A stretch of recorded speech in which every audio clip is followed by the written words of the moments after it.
Before we see the set table, we must see the food cooking. Before we see the snowman, we must see the snow falling. Before we see the lights come on, we must screw in the light bulb and plug it in. Before we see the product, we must see the process. So often we want to see the finished product and not the process. But sometimes God honors the process more than the product. Process is the journey, situations, and circumstances that we face. Perhaps today you're dealing with a situation that seems hopeless. Maybe it's a sickness, maybe it's a job loss, or maybe it's just uncertainty about your future. If there was a Bible character who knew what it was like to encounter a process, it would definitely be Abraham. In Genesis 22, we find God asking Abraham to step into this process of faith. It is here when God asks him to sacrifice his son Isaac. Abraham doesn't hesitate to obey such a crazy command. Abraham was willing to go through the process despite what the product even was. He knew the power of one step. What seems like a leap of faith is in reality just many small faithful steps. There are times when God is more concerned with faithfulness within you than the uncertainties that lie before you. Are you like Abraham? Are you faithful in what you've got and honest with what you have? 3 days in, Abraham begins to see the product of his process. Verses 4 and 5 say, "On the third day of their journey, Abraham looked up and saw the place in the distance. 'Stay here with the donkey,' Abraham told the servants. 'The boy and I will travel a little further. We will worship there, and then we will come right back.'" Sometimes during our process, we feel blind to what's next. It makes us fearful and humble. Without the process, you would get to the product and proclaim, "Look what I've done. Look how amazing I am." But with the process, you know that God led you through the tough steps to get there. You won't get there alone. If you don't know what it took to get there, you won't appreciate what it is. As Abraham is walking toward the altar, his son, Isaac, asks where the sheep is for the burnt offering. Abraham's son was unaware that God had commanded him to be the sacrifice.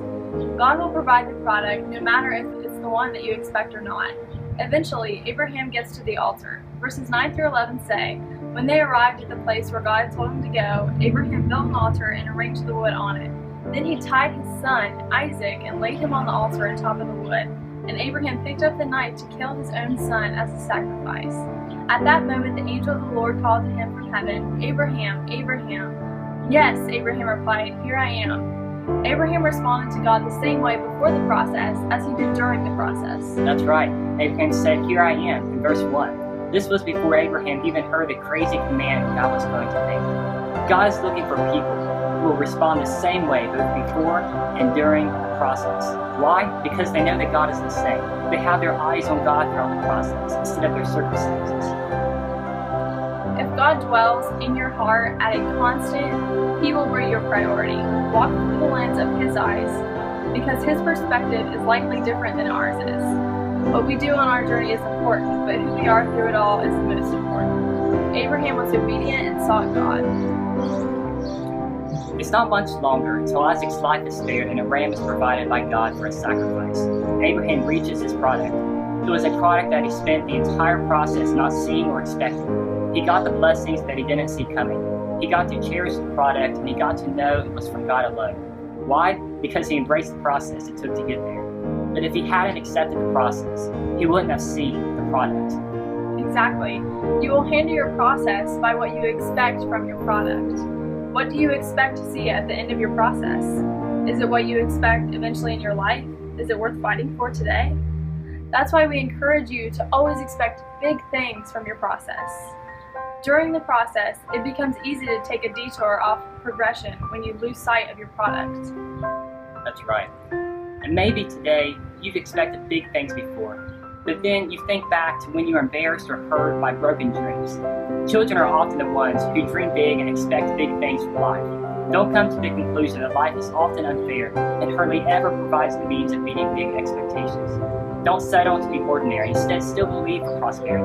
Don't lose sight of where you're going and all of the excitement that comes with it. Don't give up during the process of life, and it definitely helps when you expect big things and have a childlike faith similar to Abraham's.